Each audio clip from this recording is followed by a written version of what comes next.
چار گہرے دوست ٹرین میں ایک شہر سے دوسرے شہر جا رہے تھے۔ ریل کے ڈبے میں بیٹھے وہ چاروں خوش گپیوں میں مصروف تھے کہ ان کی نظر الگ تھلگ بیٹھے شخص پر پڑی جو سونے کے فریم کی اینک لگائے قیمتی لباس پہنے ہوئے تھا۔ اس کے سر پر قیمتی ٹوپی، گلے میں سونے کی موٹی زنجیر تھی۔ اس کی واسکٹ میں بھی ایک سونے کی زنجیر لٹک رہی تھی جس کا دوسرا سرا واسکٹ کی جیب میں جا رہا تھا۔ کچھ دیر بعد اس نے اس زنجیر کی مدد سے جیبی گھڑی نکالی، وقت دیکھا اور واپس جیب میں ڈال لی۔ گھڑی بھی سونے کے فریم میں جڑی ہوئی تھی، غرض کہ اس کی ہر ایک چیز اور اس کا حلیہ اس کے امیر و کبیر ہونے کی گواہی دے رہا تھا۔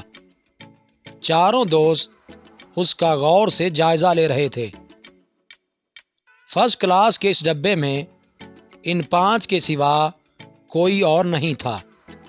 ایک دوست عمر دراز بولا، مجھے تو یہ کوئی بڑا وڈیرا یا جاگیردار لگتا ہے۔ دوسرے دو رحیم بخش نے کہا، وڈیرے جاگیردار کبھی اکیلے سفر نہیں کرتے، ان کے ساتھ لاؤ لشکر ہوتا ہے۔ تیسرے دوست عبداللہ نے کہا، مجھے تو یہ کوئی بڑا سرکاری افسر لگتا ہے۔ چوتھے دوست نے کہا، سرکاری افسروں کا ایسا حلیہ نہیں ہوتا، مجھے تو یہ کوئی سمگلر لگتا ہے۔ یہ چوتھا دوست حمید الدین تھا اور حمیدہ کے نام سے پکارا جاتا تھا۔ حمیدہ چاروں میں سب سے زیادہ چالاک اور لالچی تھا۔ چاروں دوست رازدارانہ انداز سے باتیں کر رہے تھے کہ یہ کوئی بڑی آسامی لگتا ہے، چلو اسے کسی ترکیب سے بے وقوف بنا کر کچھ مال ہتھیا لیتے ہیں۔ چاروں دوستوں نے ایک منصوبہ بنایا اور اس کے تحت اس امیر آدمی کے پاس پہنچے اور سلام و دعا خیر خیریت دریافت کرنے کے بعد اس سے کہنے لگے، جناب سفر لمبا ہے، اس لیے وقت گزاری کے لیے کوئی نہ کوئی شغل ہونا چاہیے تاکہ سفر آسانی سے کٹ جائے۔ ایک کھیل ذہن میں آیا ہے، اجازت ہو تو کھیل شروع کیا جائے۔ امیر آدمی نے معنی خیز نظروں میں ان چاروں پر ایک نظر ڈالی اور ان کا سرسری جائزہ لینے کے بعد کہا، منظور ہے۔ چاروں دوستوں نے امیر آدمی کو کھیل کی شرائط بتاتے ہوئے کہا، ہم چاروں میں سے ہر ایک آدمی ایک قصہ سنائے گا۔ اگر آپ نے اس قصے کو سچ تسلیم نہ کیا تو پھر جو کچھ آپ کے پاس اور آپ کی جیب میں ہے وہ ہمیں دینا ہوگا۔ یہی شرط ہم چاروں کے لیے بھی ہوگی۔ آپ کوئی قصہ سنائیں گے، اگر ہم اسے سچ ماننے میں ناکام رہے تو جو کچھ ہماری جیب میں ہے وہ آپ کا ہوگا۔ امیر آدمی بولا، منظور ہے، 100% منظور ہے۔ پہلے دوست عمر دراز نے اپنا قصہ سناتے ہوئے کہا، میں ابھی پورے 3 ماہ کا بھی نہیں ہوا تھا کہ میری والدہ نے مجھے پنگوڑے میں لٹا رکھا تھا۔ میں نے دیکھا کہ میری والدہ پریشان ہو رہی تھی۔ انہیں گوشت پکانے کے لیے کچے پپیتے کی ضرورت تھی جو گھر کے صحن میں ایک درخت پر لگے ہوئے تھے اور کوئی درخت سے اتارنے والا نہیں تھا۔ میرے ابا نے یہ کہہ کر پپیتے اتارنے سے انکار کر دیا کہ وہ اتنے اونچے درخت پر نہیں چڑھ سکتے۔ پریشانی کے عالم میں میری والدہ باورچی خانے میں واپس چلی گئیں۔ مجھ سے ان کی پریشانی دیکھی نہیں گئی اور میں اپنے پنگوڑے سے نکلا، درخت پر چڑھا اور کچے پپیتے توڑ کر نیچے اترا اور چپ چاپ باورچی خانے کے دروازے پر رکھ کر واپس اپنے پنگوڑے میں آ کر لیٹ گیا۔ میری والدہ کچے پپیتے دیکھ کر حیران رہ گئیں۔ آپ کیا کہتے ہیں، یہ بات سچ ہے یا جھوٹ؟ اس نے امیر آدمی سے پوچھا۔ میں اسے سچ تسلیم کرتا ہوں، ایسا ممکن ہے، امیر آدمی نے جواب دیا۔ اب دوسرے دو رحیم بخش نے اپنا قصہ سنانا شروع کیا۔ اس نے کہا کہ ایک دن میں سڑک کے کنارے چلا جا رہا تھا، میں نے دیکھا کہ نیم کے نیچے بیر جیسی نمکولیاں پڑی ہوئی ہیں۔ میں ان کے سائز پر حیران رہ گیا۔ ایک نمکولی اٹھا کر میں نے چکھی تو میری حیرانی بڑھ گئی۔ وہ شہد کی طرح میٹھی تھی۔ نمکولی کھانے کے شوق میں میں درخت پر چڑھ گیا اور تازہ تازہ خوب نمکولیاں کھائیں، لیکن مسئلہ یہ تھا کہ درخت سے اتروں کیسے؟ چڑھنا تو مجھے آتا ہے، اترنا نہیں آتا۔ چنانچہ میں سیڑھی والے کی دکان پر پہنچا، اس سے کرائے پر سیڑھی لی، اسے لگا کر میں درخت سے اترا۔ نمکولیوں کے شہد کی طرح میٹھے ہونے پر آپ کا کیا خیال ہے؟ رحیم بخش نے امیر آدمی سے سوال کیا۔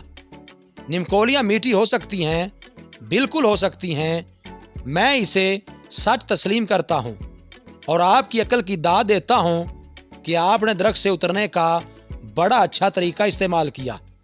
امیر آدمی نے اطمینان سے جواب دیا۔ دوسرے دوست کا وار بھی خالی گیا۔ تیسرا دوست عبداللہ میدان میں آیا۔ اس نے اپنا قصہ سناتے ہوئے کہا کہ میں چند دوستوں کے ہمراہ شمالی علاقہ جات کی سیاحت پر گیا۔ اس علاقے کے قدرتی حسن اور مسحور کن خوبصورتی سے میں اتنا متاثر ہوا کہ چلتے چلتے جنگل میں داخل ہو گیا اور مجھے پتہ ہی نہیں چلا، حالانکہ جنگل میں جانے سے مقامی لوگوں نے منع بھی کیا تھا کہ وہاں ایک آدم خور شیر رہتا ہے۔ وہی ہوا جس کا ڈر تھا۔ اچانک شیر سامنے آ گیا اور دہاڑنے لگا۔ اس کی دہاڑ سے پورا جنگل لرز رہا تھا، لیکن میں پرسکون کھڑا رہا۔ میں نے شیر کو سمجھایا کہ وہ مجھے کھانے کی کوشش نہ کرے، میں عام آدمی نہیں ہوں، تیرا جبڑا توڑ دوں گا۔ لیکن وہ نہ مانا اور مجھ پر حملہ آور ہوا، اور جیسے ہی منہ پھاڑ کر میرے اوپر کودا، میں نے اس کا نچلا جبڑا دائیں ہاتھ سے اور اوپر کا جبڑا بائیں ہاتھ سے تھام لیا۔ وہ اپنا منہ بند کرنے کے لیے زور لگا رہا تھا، جبکہ میں اس کے جبڑوں کو جنبش نہیں کرنے دے رہا تھا۔ دونوں زور لگا رہے تھے۔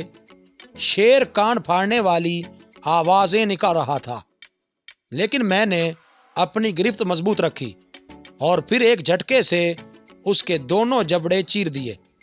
وہ بے جان ہو کر زمین پر ڈھیر ہو گیا۔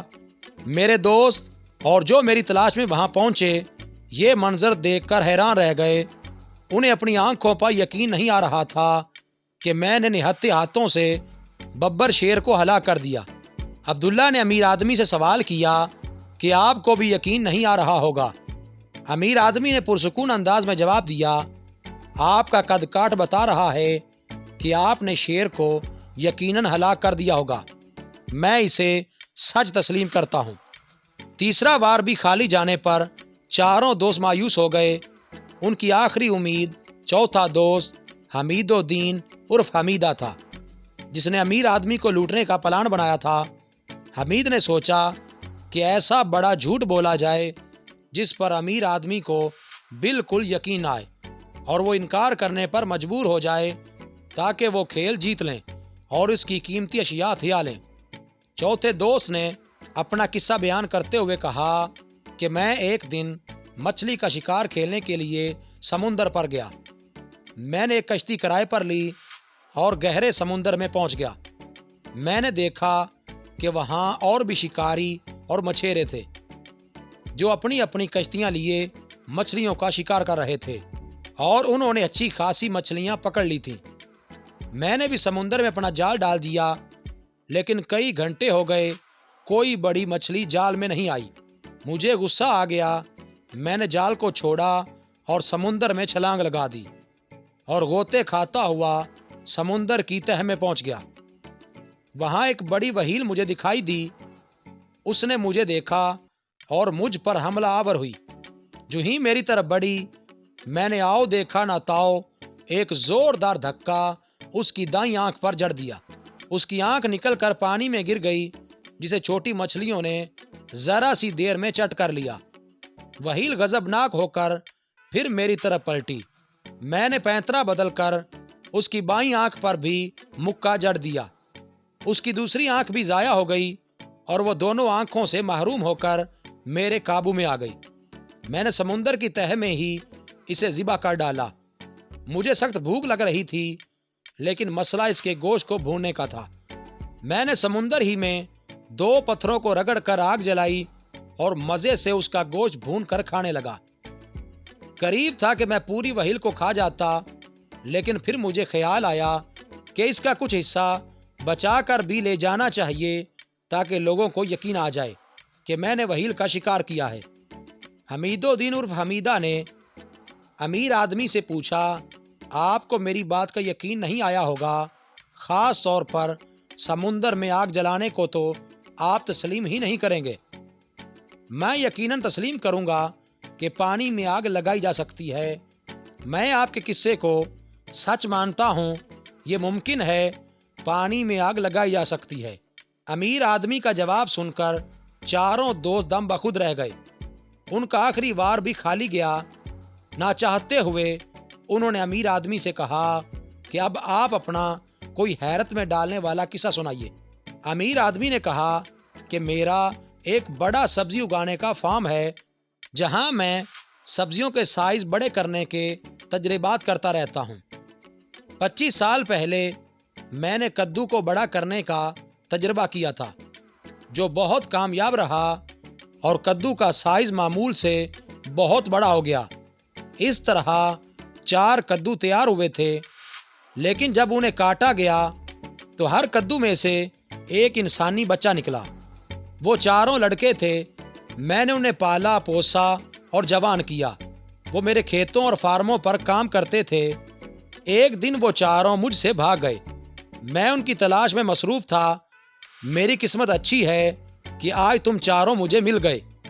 تم ہی وہ نوجوان ہو جو میرے فارم سے بھاگے تھے۔ اب تمہیں واپس میرے ساتھ چلنا ہوگا اور میرے فارم اور کھیتوں میں کام کرنا ہوگا، کیونکہ تم میری ملکیت ہو۔ بولو، میری بات پر یقین ہے یا نہیں؟ میرے قصے کو سچا مانتے ہو یا نہیں؟ امیر آدمی نے ان سے پوچھا۔ چاروں دوست حیرت میں پڑ گئے۔ اگر امیر آدمی کے قصے کو وہ سچا مانتے ہیں تو انہیں تمام عمر غلام بن کر اس کے کھیتوں میں کام کرنا ہوگا، اور اگر جھوٹ قرار دیتے ہیں تو انہیں اپنی جیبوں کی رقم، ہاتھ کی انگوٹھیوں، گھڑیوں اور گلے کی سنہری زنجیروں سے محروم ہونا پڑے گا۔ کافی سوچ بچار کے بعد انہوں نے دوسرے خیال کو بہتر سمجھا۔ امیر آدمی نے شرائط کے مطابق ان چاروں کے گلے کی زنجیریں، گھڑیاں اور جیبوں کی رقم سمیٹی اور اگلے اسٹیشن پر اتر گیا جہاں اسے اترنا تھا، یعنی اسے کہتے ہیں 100 سنار کی 1 لوہار کی۔ مزید اچھی ویڈیوز کے لیے چینل کو سبسکرائب کریں اور بیل کے آئیکن کو لازمی پریس کریں۔